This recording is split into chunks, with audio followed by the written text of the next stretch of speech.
Fantastic. And there's a picture of me. Victor on the screen. Right. So people are going to come in and see you. I like it. Good evening, citizens. Well, you're the man who's answering the questions, so I'll hand over to you. A few. Well, right, Yep. right. Well, I'm amazed that we got here. Do you want me to kick Piers? Well, you could indeed kick off. Right, yeah. I will Piers. get out a piece of paper. Well, let's see how many people are listening right now. Anyway, do we know? Hello, people.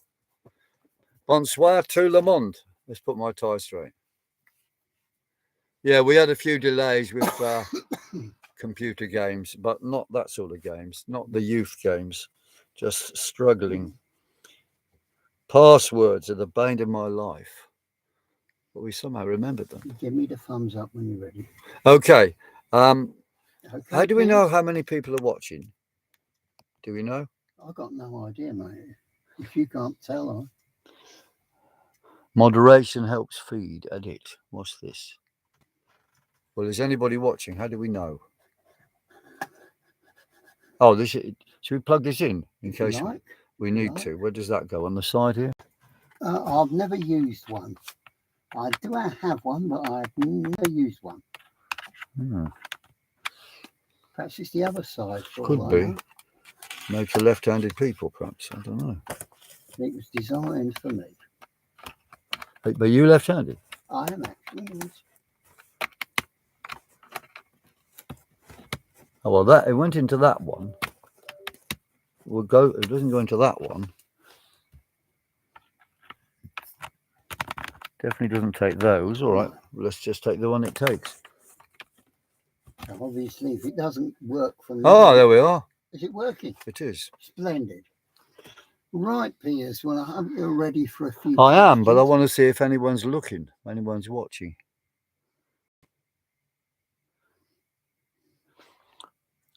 That's live. Here we are. People saying things. There's questions here. Right. That's life, but not as we know it. Hello. Ione Gray, hello. Mini 1978, evening, Piers. Have a good one. All right, people. Well, we have somebody there. Should we just phone Daryl again, though? Because I think the issue, so we can. Is that all right? It's entirely up to you. People, if you don't mind listening, hanging on a second, we'll just phone our technical whiz.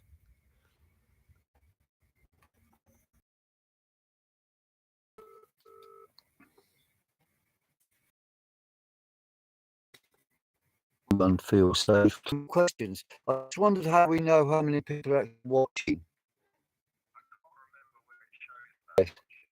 Oh, I think it's 7:10. There we are. It's up on the top left. Okay. Well, if you want to guess first question, that's fine. But Victor's going to start off for system. Okay, thank you. Bye, Daryl. Thank you very much.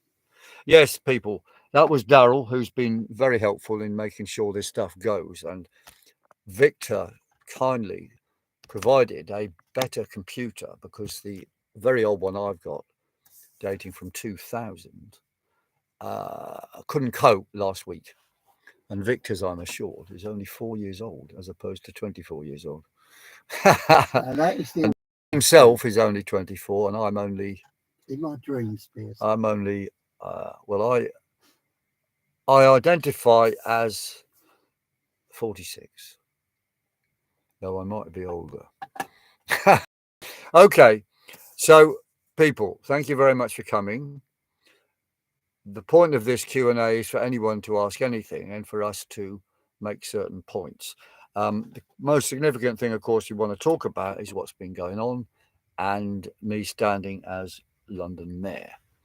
And now Victor's going to start off with asking me some question. What do you want to ask, Victor? Well, there was two areas of questioning I wanted to ask. Stemming from the fact that you've been a bit of a news star today in Yahoo News, in case you didn't realise. Oh, this is about my appearance at the new City Hall. Two items. One is your disclosures about your brother's intention. Yes. And the other, course, opinion, hunch, let's say. Yes. And the other, of course, is about your excitement at City Hall this morning, Yes, which has also been on Yahoo News. that's Do right. you have any preference as to which one you'd like us to kick off? Well, we'll do them together because they happen together. Well, I can't ask two questions simultaneously, so I'll start off with the lighter one Okay. regarding your brother. Okay. Have you become his official or unofficial spokesperson? No, in no way. I am not my brother's keeper. All I know is on the issue of him standing or not, the people who keep asking me this are Tories, and they obviously want him to stand to split the Labour vote. Now, for me, I don't care if the Labour vote collapses or the Tory vote collapses. I want them both to collapse so I can get elected. But I think Jeremy's common sense approach would be that he is best devoted to his own constituency. Because if he stands in the mayor, then people are going to complain he's trying to desert them. And if he doesn't get elected, he failed. If he does get elected, he has deserted them, and so on, you see. So, and everybody would support him to be re-elected in his own constituency, whereas others who don't agree with certain of his policies elsewhere, like I don't agree with the ex-Labour left's general stance on climate change. They believe in it. Vaccinations, they've been promoting them, and so on. So we're poles apart on these things, and they're Starmer light, in my opinion. But on Palestine, he's excellent, and on serving his own constituency, he's excellent. And that is the crucial thing for a member of parliament like he has been around a long time. He helps everybody, irrespective of their policies. Cynics may feel that your brother is very frightened of alienating Piers stormtroopers, his Blairite mates, in the Blairite Lino Labour in name only party. You got to speak louder to make sure people hear it, I think. Some may say that you could bring the chair forward if it would help you.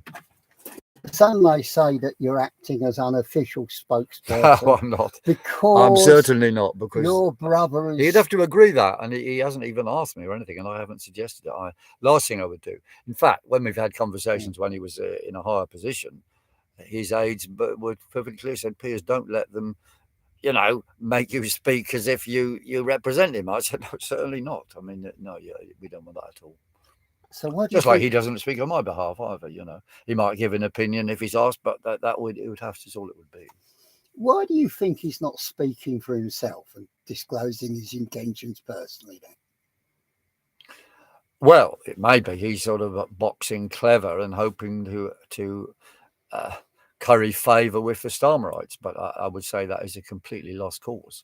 The Starmerites are in control of the party, and they're expelling people left, right, and centre. And they've now got a lot worse. They've now, said not only that MP candidate for Labour in Rochdale is in trouble, but anyone who was present at his meeting listening to him is also in trouble. Well, this is just, what is it? It's Kafkaesque. I mean, it's just beyond belief.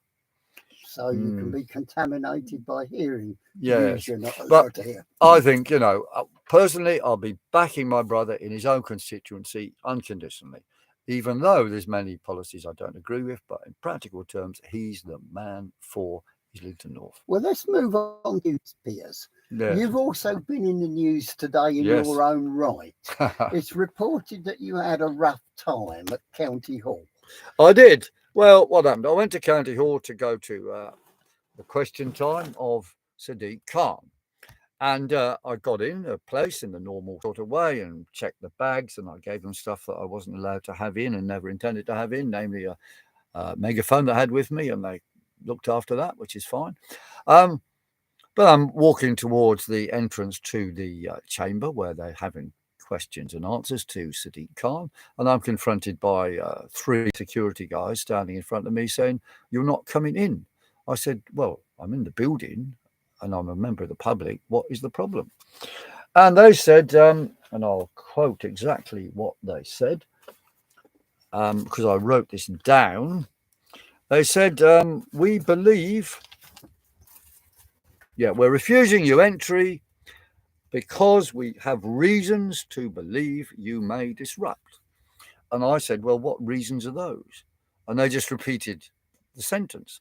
I said, "Well, that is an opinion. Have you got any evidence that I'm going to disrupt? And they just repeated and repeated and said, you must now leave the building. I said, no, I'm not leaving the building. Certainly not until I've written down what you just said. So I was then writing it down, and I said to them, to be precise, and I wrote it down here, I'm not here to disrupt, and it's my democratic right to attend, and I'll take this matter. And then they grabbed me. I was going to say further. It's all on there. People can read that. Take this matter further. I'd also said earlier, it's my democratic right to attend this meeting, especially as I'm a mayor candidate. However, they weren't interested in that. They grabbed me physically, both arms, very tight, very hard. I resisted in many ways, but there were 6 of them, and they managed to grab me out of the door. Not without a bit of wrestle, I add, but the violence was committed by them in the first place, i.e., they were violent on me, squeezed my arm. I didn't, I just resisted and shoved to try and stop them getting me through the door. I got through the door, then I phoned the police and registered this incident. And we have a crime reference number, which is 5306375/24. Now, was this advertised as a public It meeting? was And, public Q&A, and I have the agenda, and it says in it public. And how are you going to take this matter further? Well, registered with the police, it's a crime. It's an assault. Obviously, the police said, did you hit any of them? Did they hit you? Are you punching? I said, no, there was none of that. And they asked, well, was it reasonable force? I said, well, there wasn't reasonable force because there was no reason to give me force, since I'd said I would leave anyway after taking the notes, writing down the notes that I needed to do. But they didn't wait for that. And it can't be democratic to remove me like that. I did point out to these guys, well, look, I don't know what your age is, but there were 6 of them, probably all in their 40s. And I said, look, I'm age 76. Don't you have respect for older people? Look, I don't want to, get credits for being older than most of them, but because I prefer to be fitter than most of them. But it's a complete monstrosity. But it wasn't. They wouldn't attack anybody age 76. They attack me because they don't want me even listening. Now, I could have interrupted. That's true. I don't know if I would. I mean, I wasn't in there to do that. I said to the Evening Standard reporter who interviewed me, but this part of the interview hasn't appeared. I said, look, if we were going in there to disrupt, we would plan it. It wouldn't be just me walking in. We'd have numbers of people walking in separately, so they wouldn't know. And at the right signal, we would all disrupt. This isn't the plan. I'm just going there to listen, because if I become mayor, I want to know just exactly what these things are. Were others also excluded, to your knowledge? Not to my knowledge, no. I don't know, though, what happened later on in the meeting. I didn't even get through the door, so I don't even know who was there. I presume there would be anti-ULEZ protesters there, but I'm not certain of that. Have you had a history of being made unwelcome at Sadiq Khan's meetings? Yes. The last one was in Ealing Town Hall, where I was included at the door in the same way, without even passing through security. And that was because, let's think, it was the second time they'd appealed in Ealing Town Hall. The first time, numbers of people asked very difficult questions for him, which he regarded as disruption. That's all. And I wasn't even in the building because I think they excluded me on day one. I mean, it's minus 10 seconds one, or if you see what I mean. And then there was another appearance in Ealing Town Hall where, again, we were excluded before entering. So I've never been into one of those meetings like that. I think perhaps at earlier stages we had been in Sadiq Khan meetings. We've certainly been in ULEZ events and caused disruption, but they weren't public meetings. I mean, I don't disrupt public meetings normally. Usually what I do is, if there's public questions where you're allowed to ask questions, and this wasn't one of them, by the way, you had to listen to the councillors' questions, but we have been into public question and answer things, such as in London School of Economics about climate change and so forth. And well, we were invited to ask questions, and we did, and they didn't like the questions.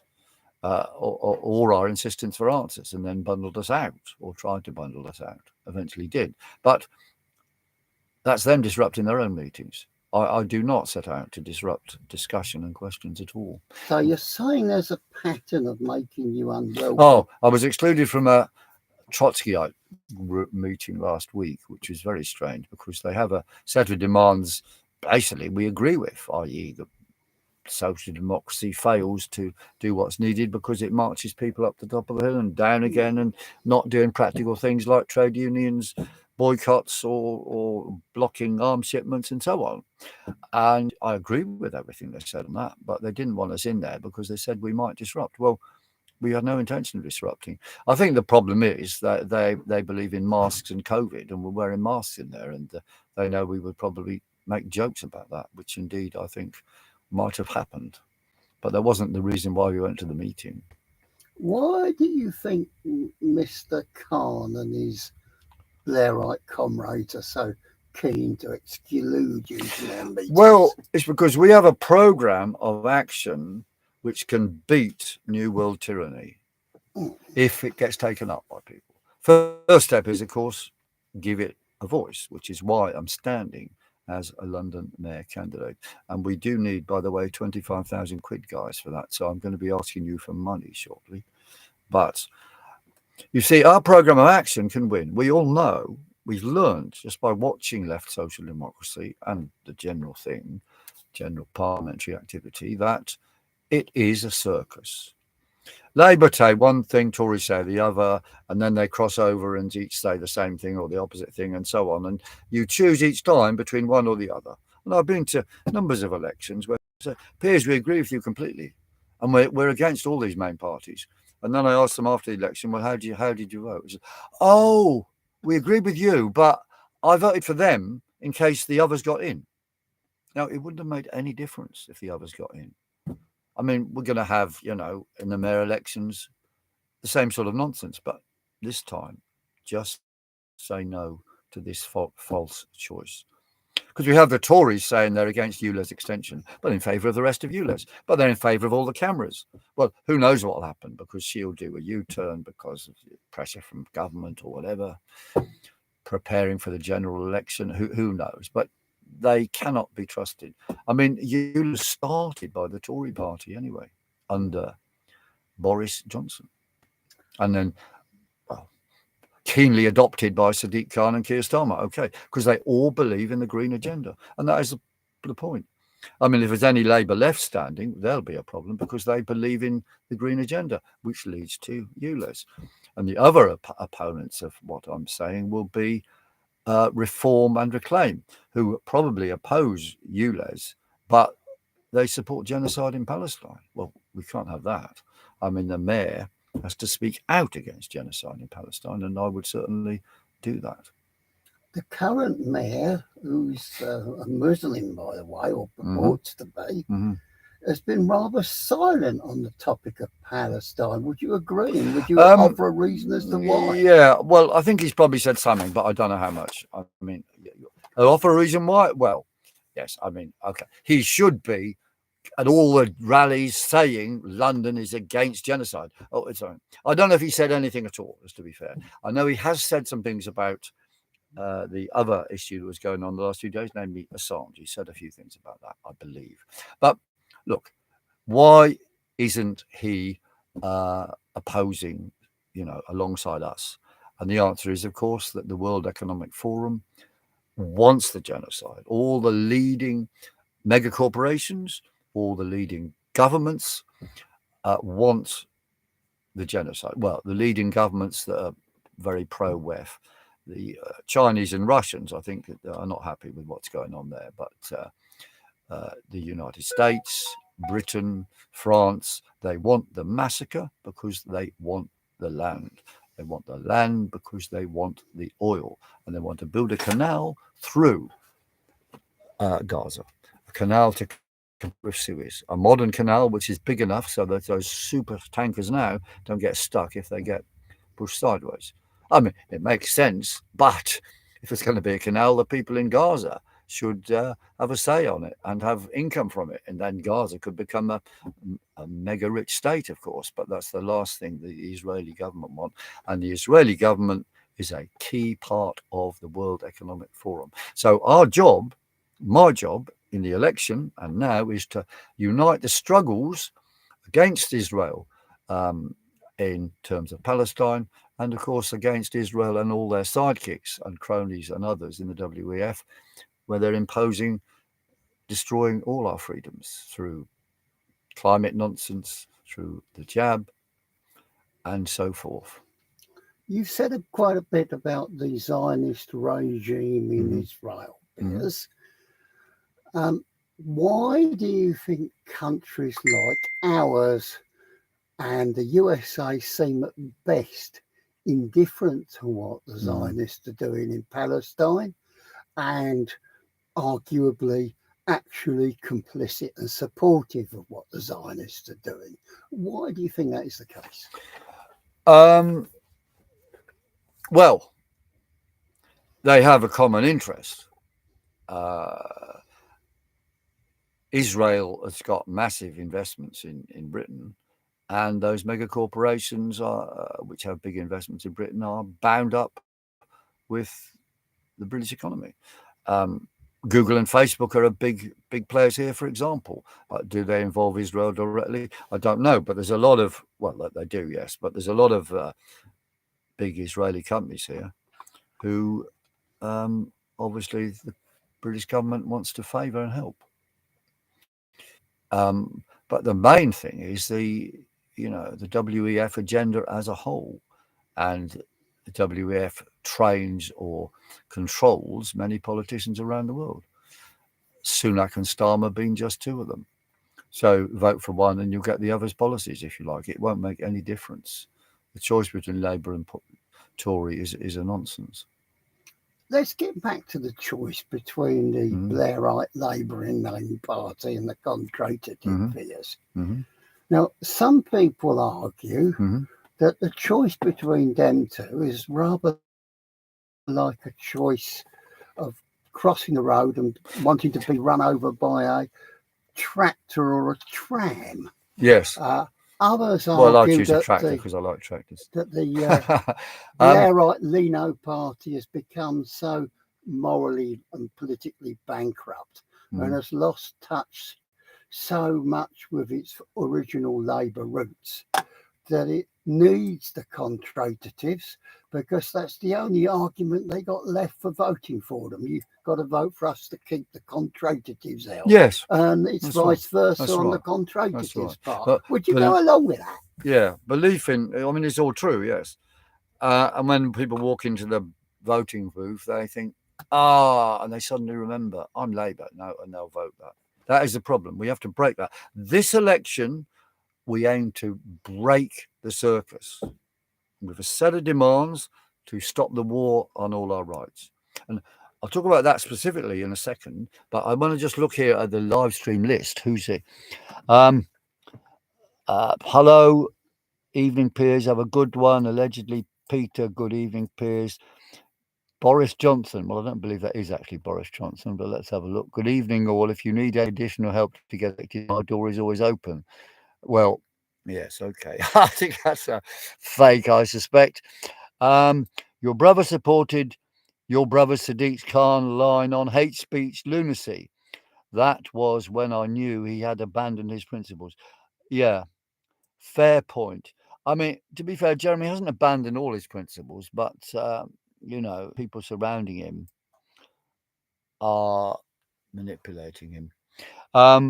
Save our cash, good one. I paid my legal tender. What's that mean? Don't know what it means there. Good on you, Piers, by the way. Sorry, but your brother has been a supporter of tyranny. It's an unfortunate fact. I don't know which tyranny he means. It doesn't mean Palestine tyranny, I suppose, but it could mean letting Keir Starmer get where he is. Next one, the cash is king again, yes. The ocean will eat all excess CO2 anyway. We do not have a CO2 problem whatsoever. Excellent, excellent. And since we're on that, let's look at the graph behind. Carbon dioxide levels, the green, follow changes in temperature, the red. You see, the green rise comes after the red rise. That's because the sea is absorbing extra CO2. If well, it's a delay, but you see that is the point. The level of carbon dioxide depends on the sea temperature. Um, but if the level is too high by you adding some into the atmosphere, it will go into the sea to make the equilibrium level it is. And of course, the sea contains 50 times more CO2 than the air anyway. So it's the amount in the sea which will count to get the dynamic average equilibrium. Okay. Um, are we getting all the Palestinians here so that there can be peace in the Middle East? Oh, I see. No, no, people are coming here because they're running away or getting work or jobs or various people coming to which effectively undermine wages. UK is a colony of some international tribe. Yes, I don't know quite what you mean by that, but we could clarify. Certainly, we're becoming a colony of the World Economic Forum anyway. Oh, this clarification on Jeremy. I meant by him supporting the end of free speech by supporting Khan. Yes, yes. Well, of course, when Jeremy was in the party, they all do support each other. And if I was in the party, well, I would have been way expelled for not supporting various people. I did leave myself in 2002 because they were demolishing the Aylesbury estate, but they haven't succeeded yet. It's still half there, despite Tony Blair saying it'd all be gone by 2015. What else is here? Oh, what's this? Confirm. What do I got to confirm? Timeout duration. Oh, we don't want a timeout duration, do we? What's this? 24 hours, 30 minutes. 24 hours. I don't know what that's about. It suddenly asked me. Okay. He was respected by. Yes. Okay. Well, I've read through those. There's quite a lot of people, which is nice. Right. So, shall I read through the points we want to make in the election? Okay. So, the key thing is I'll be running a campaign to stop the war on all our rights. That's a summary. And the effect of that will be to break the circus.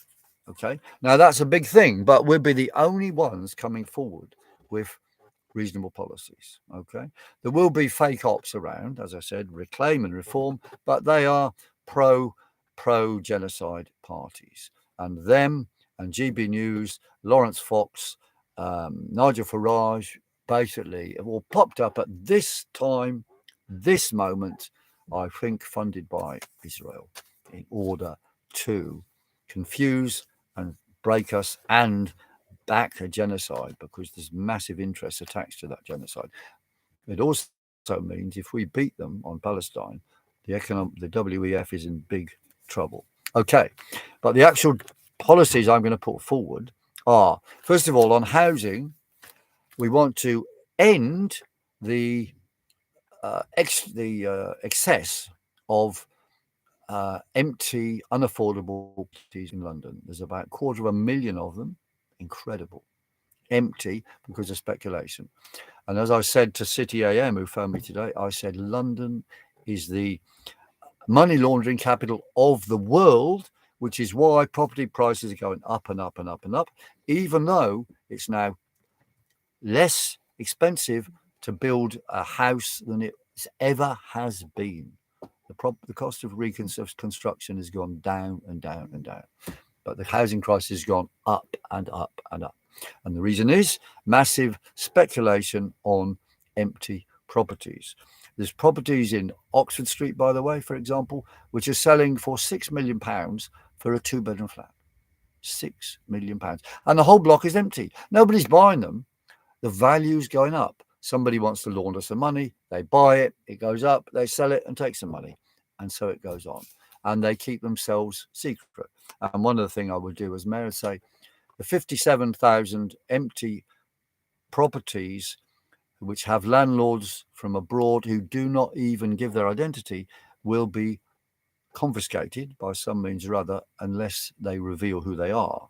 And when they reveal who they are, we will then address who they are and how to get those properties into use.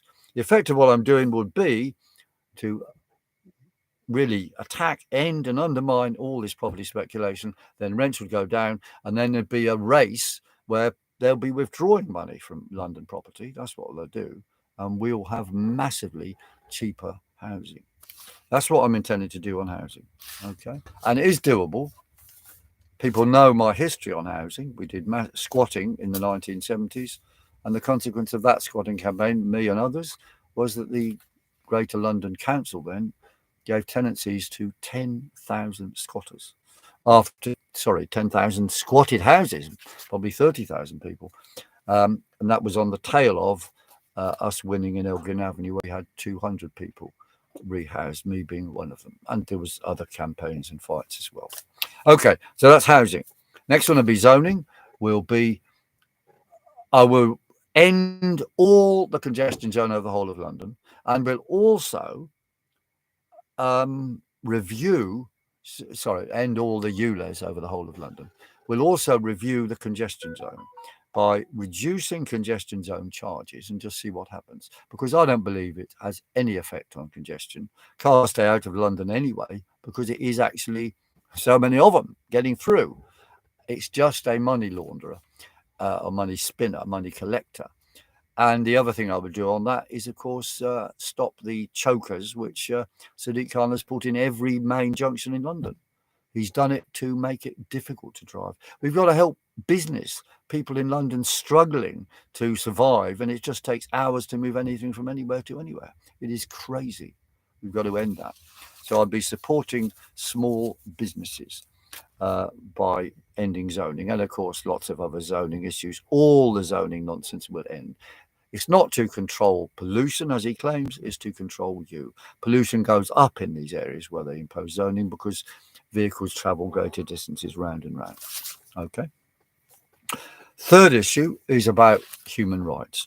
I would press on fighting for Julian Assange, to be specific, but the suppression of our rights and censorship by Facebook and Google must end. Now, they are big offices in London, so I would say to them, you've got to leave or stop your censorship, one or the other.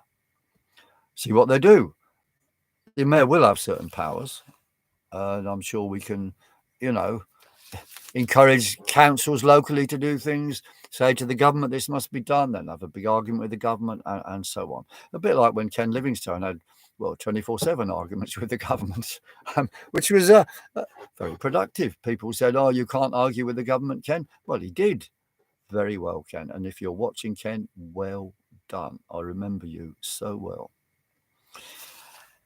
Okay, next thing, which is the fourth thing, we would be opposing all the jabbing programs of the World Health Organization.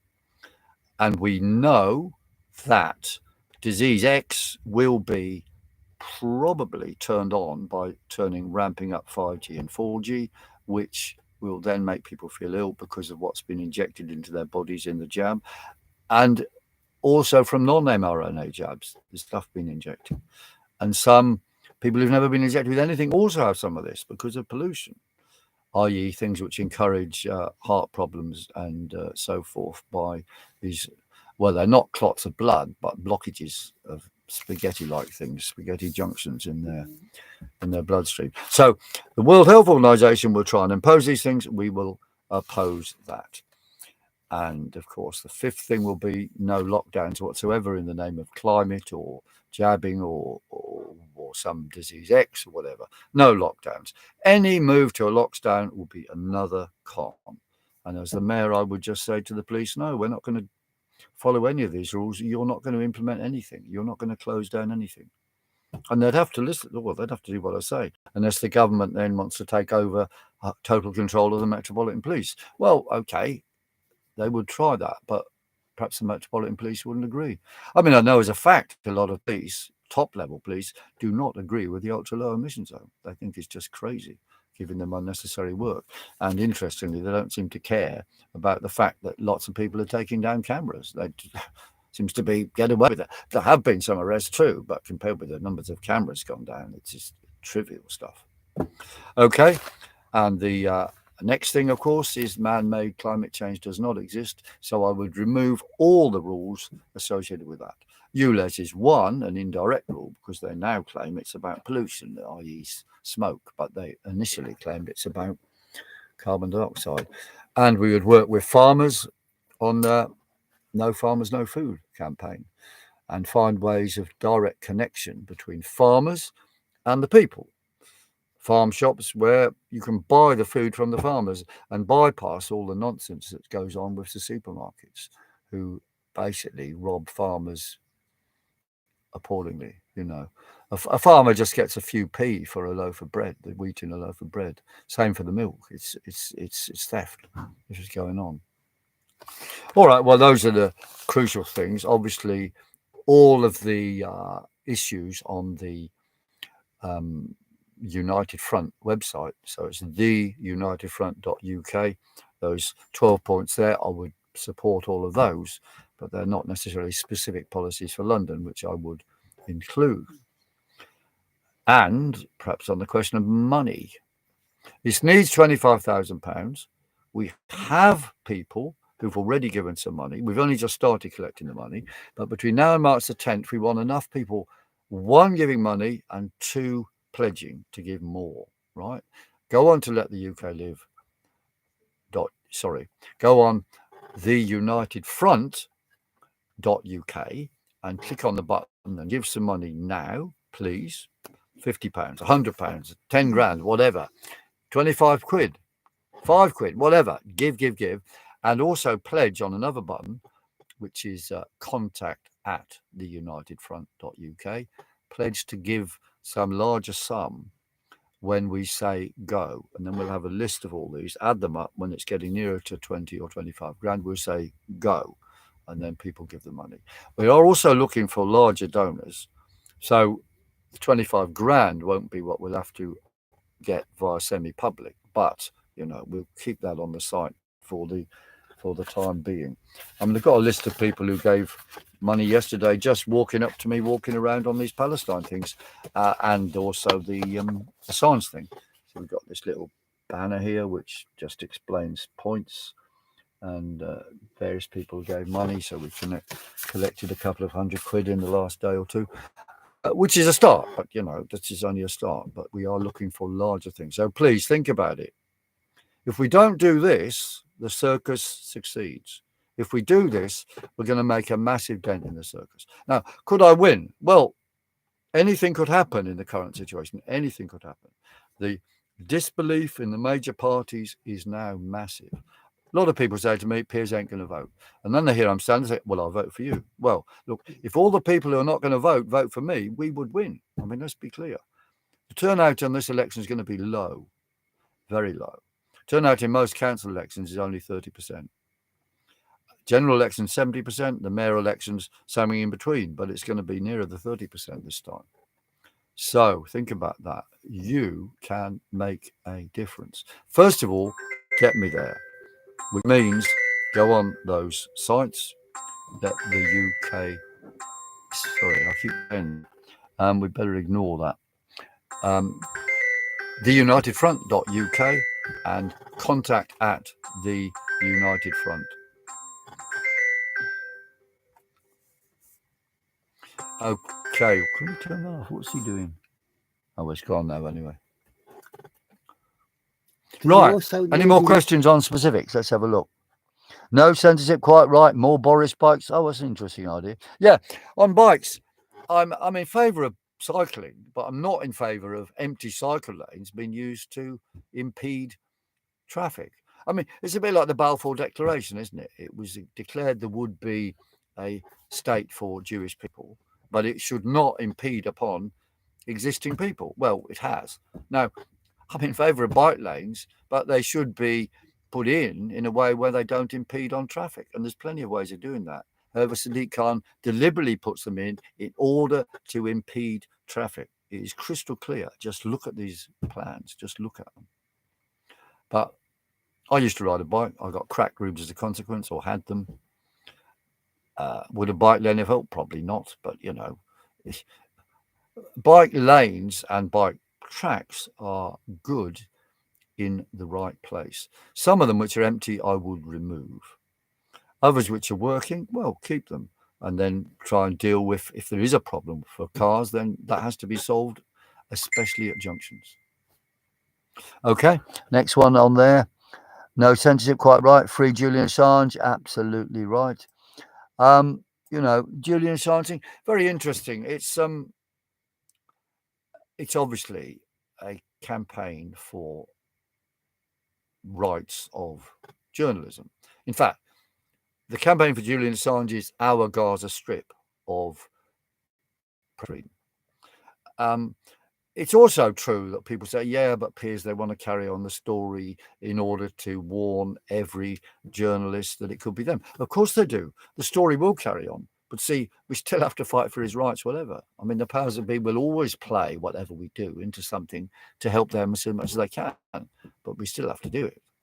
But we still had to march against lockdowns. And we succeeded. Okay.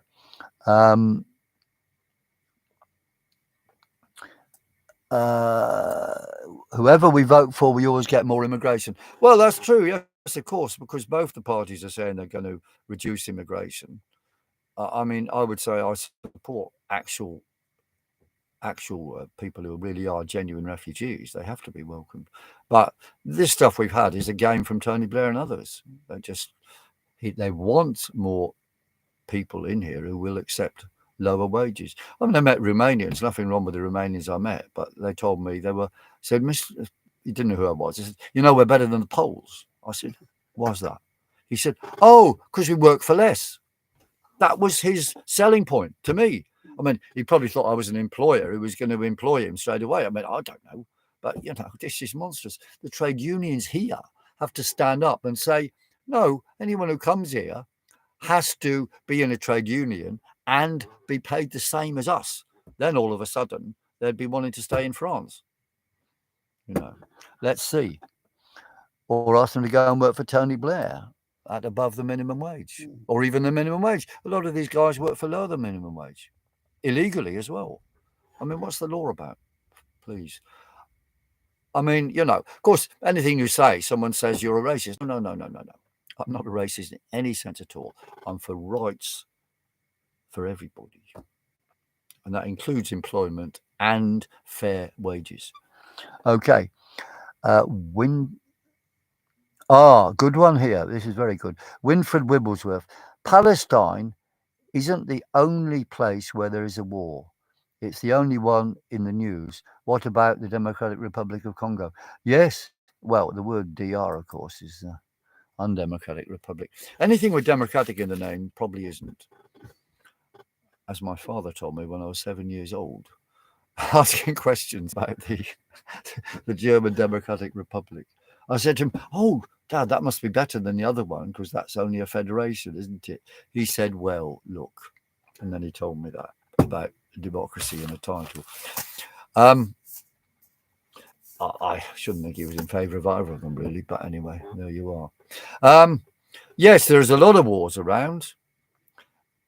Palestine is in the news because of the level of massacre, or because the powers that be are happy for it to be in the news so we don't see other ones.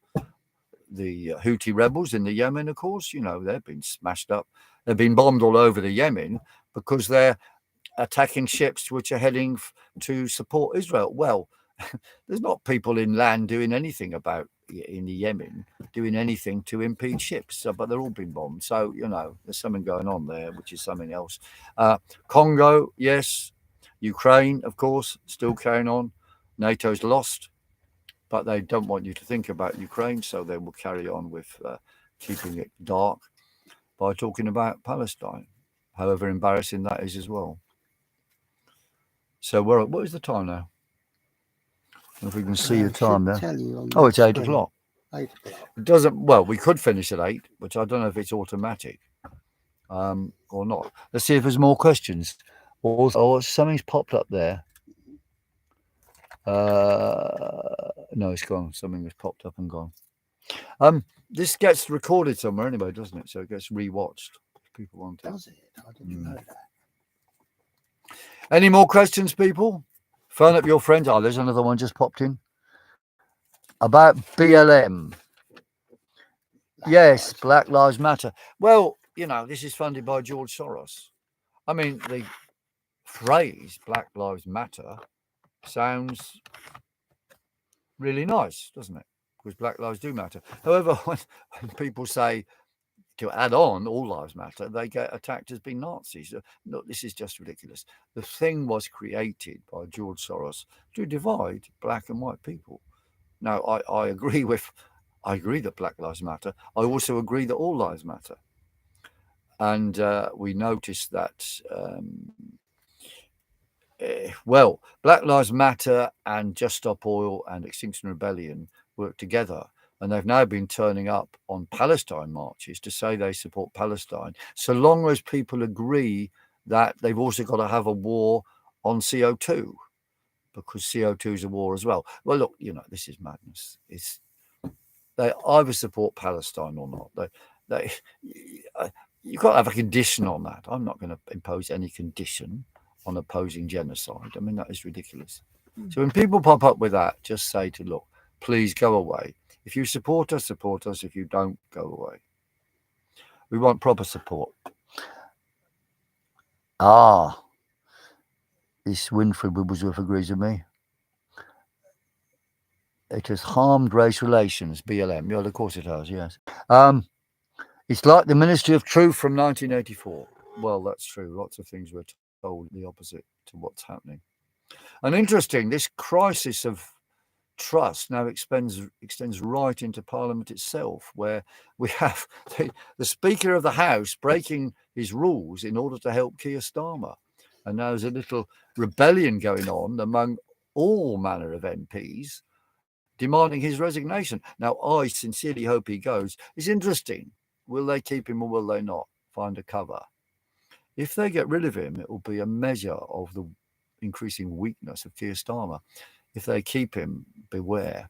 There's an update on that. An update on it. That even got on to this morning's Blairite Brainwashing Corporation news. Yes. BBC, by the way, that means Blairite Brainwashing Corporation, okay.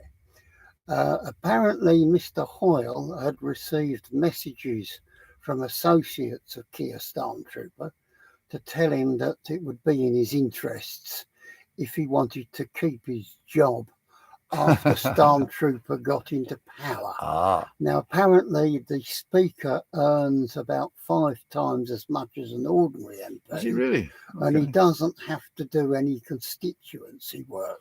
Of course someone else takes it. Absolutely. That's true for all of them. They've got sidekicks and that, Some MPs who talked a lot didn't very little constituency. My brother does it himself, as well as having sidekicks and associates. I mean, frankly, if you do it properly, you need now masses of helpers, to do it. But carry on, yeah. Getting back to some points you made earlier on about ULEZ, driving taxes and housing. Would you say that this is part of a concerted Blairite campaign to kick ordinary working class people out of London by stopping them driving and stopping them living in London? So it's only for the right sort of chap. Yes, it is. It fits in that way very well. But of course, far-right Tories will have the same thing. But really, all these policies come from the World Economic Forum. But I agree, it's a monstrosity that Blairites go along with that.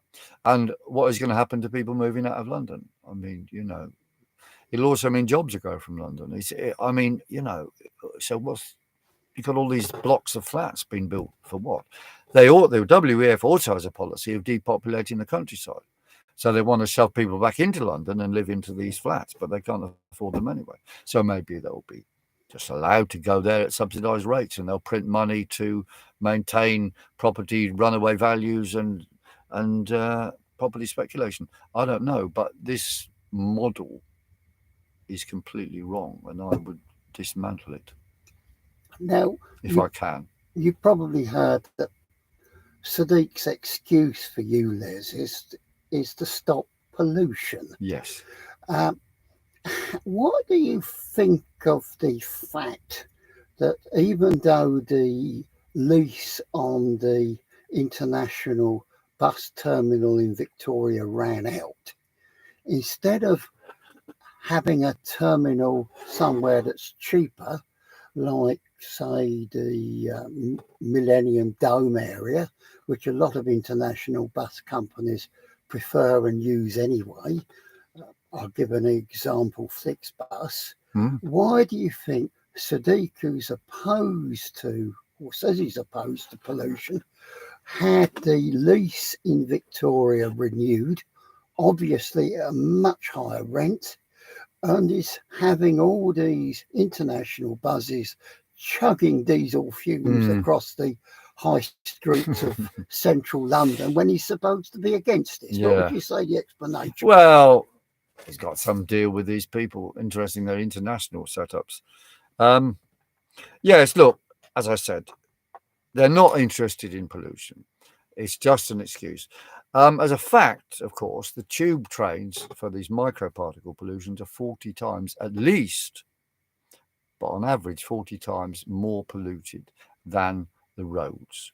So, you spend 40 minutes on the, well, I don't know, any road, Old Kent Road, it's the same as spending 1 minute in the tube.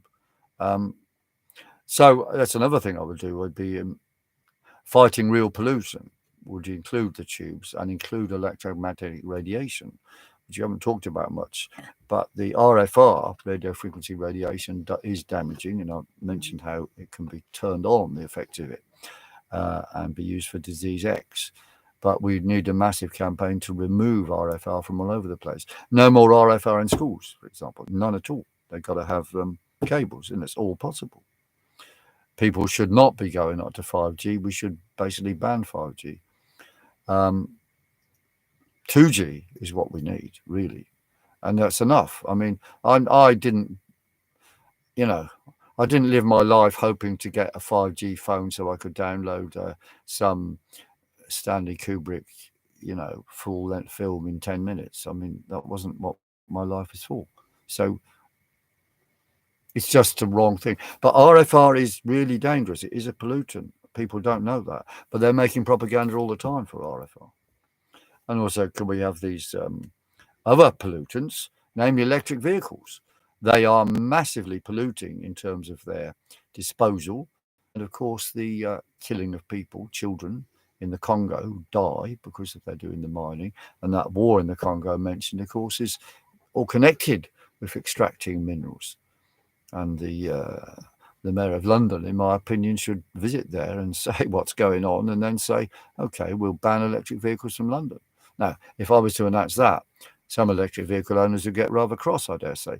But let's say what we would do is stop favouring electric vehicles.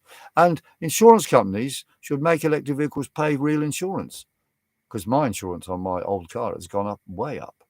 Apart from political games, everybody's car insurance has gone up. And why is that? Why is that? Are they backing up the very high costs of real insurance of electric vehicles? Because if they catch fire, we know what happens. Yes. I think perhaps what we'll do is carry on to 8:15, because we started an hour late, you see. And it's now 8:10, so we've got 5 more minutes. And we have a slightly less people than we had earlier on, but, that's only because we were going to end at 8 anyway. What have we got there? Another question. You don't hear much about actual pollution. Very well put. Oh, Winfred Wigglesworth at Elephant and Castle. Suffolk Council have torn down Elephant and Castle shopping centre, and the White Gift Centre in Croydon has near enough been destroyed too. Yes, and what have I got to say about that? Right, electric vehicles, 5G towers in fields, effective and rational is a right wing. Okay, I'll answer some of those as well. Okay, first of all, about Elephant and Castle. Yes, At the time of the decision to knock down Elephant and Castle, I was Labour organiser in Southwark. And I said to the Labour group, I said, look, guys, if you're going to do this, you've got to promise that you will replace every council house knocked down with another one not too far away. They said yes. And I said, you've got to have the right of return for anybody to come back into the area under, obviously those possible conditions. They said yes. They lied completely. The whole of the Haygate estate was knocked down, and not a single council house was built to replace it. And a lot of people rehoused beyond the M25. It was a lie. Now, I feel quite sad walking through there because I can still hear the children and the mothers falling around, making a noise on the estate. I can still hear them. And all I see now is just these horrible blocks, which are dystopian nonsense. 15-minute cities in their own right. You can, 15-second cities probably. You can go from the top to the bottom in 15 seconds and buy something in the shop down below. I mean, this is not life. At least the Haygate estate, a bit run down it was, but it could have been improved easily. But they didn't want to do that. They said it was beyond improvement. Well, they deliberately run it down. They had planned dilapidation, a point I'd made at a number of housing committees when I was both a councillor and before that a tenants representative on the housing committee. And they laughed, but that's what it was. This has suddenly gone to lots of little pictures. What's that? Oh, I don't know what that was. Okay, that's gone. Okay, that's the Haygate estate, R.I.P. Now, you said quite a lot about housing. Yeah, before we do that, shall we just look at the other one? There's 3 big 5G towers in fields where I live. Where they triangulate, it makes walkers have the urge for bowel movements. Really? Well, I wouldn't be surprised at all. Well, they should be taken down. I support the taking down of 5G as well as Sadiq Khan's cameras. Ask if someone is effective and rational is a right-wing question. I suppose so. Well, for so-called left people. But, is the current president of America left-wing? Well, he says he is. I mean, these names are just not rational. The choice between us is accountability, at a local and every level versus world fascistic dictatorship. Okay. What happened to the ozone layer? And this person says, what about that too? Yes, the ozone layer. Well, that's ozone is the O3, which is O2, oxygen molecule with an extra O on it. So it's a strongly oxidizing agent. So, it's a disinfectant. And you allegedly have more of it by the sea for various reasons. The ozone hole appears over the Antarctic when it is very cold and there are halogen compounds in the air, water droplets in the air, and they become a surface on which ozone gets destroyed. But it's a consequence of extreme cold over the Antarctic. And the argument was, oh yes, the extra halogens from fridges would make the ozone hole. Well, frankly, the halogen compounds come from volcanoes in the sea anyway, which creates all sorts of things. So it certainly was not fridges are not the only source of these things, and it was probably exaggerated. And clearly it was, because DuPont wanted, there was a big game going on about the end of their patent on this, and they wanted a different patent. I can't go into the details now, but check them out. The ozone hole, though, is nothing to do with global warming. It's completely the opposite, if it is a serious issue anyway. Okay. Yes, it's the same question. There's more on ozone hole there. The ozone hole is not a hole, but a 40% thinning. Fair enough. Good point. Yes. When they've got something to alarm you with, they'll always exaggerate. Is 40% nothing? No, it's not. It's 40%. Yes. Imagine the campaign, though. Beware of the ozone 40%. Doesn't have a ring, does it? Indeed. Indeed. And the time now is 2016. So I think, um, yeah, no, that's more on ozone hole. Okay, well, shall we go there, Victor? And I want to thank Victor very much for the questions, as well as making sure this machine was here so we didn't crash in the middle as last time. So thank you very much, people. Good evening. I repeat, go on the website, put some money in there now, even if it's a little bit, put some money in there now to show willing, and say you're going to pledge more later. You Say how also much need if you can. campaign volunteers, Piers. We want campaign volunteers. Again, you can email contact@theunitedfront.uk, or you can also phone me or text me is easiest, which is 07958 713320, which I believe is on the website anyway, but I'll repeat that: 07958 713320. And thank you very much for watching. There's a huge opportunity ahead of us. Please seize the time. Election years are always important, not just for standing in elections, but for making propaganda and fighting in elections. My message is fight back practically. And if we win, I can help everyone fight back. So it'll be you winning, not just me. Resist, defy, do not comply. Thank you. So how do we close the... Well, that was bloody clever, wasn't it? Plugged the wrong, end stream, there we are. plugged the wrong one in. Your stream will stop immediately and you will no longer be live. End.